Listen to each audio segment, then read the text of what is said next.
How to use the spinning wheel in Candy Crush Saga. Ready to win a free booster every day? Let's spin the wheel. Find the daily booster wheel.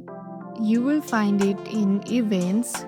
If you can't find it, make sure your app is updated. The feature is available after level 10 and for most players daily. Tap the wheel and spin. If you open the wheel bar, tap stop.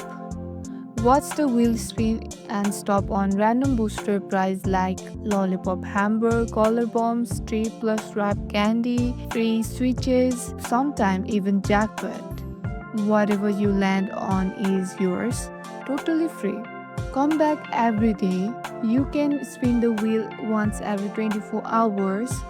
So log in daily to build up your booster collection. Some version offers even based wheels with even bigger rewards, so keep eyes on it. And that's it.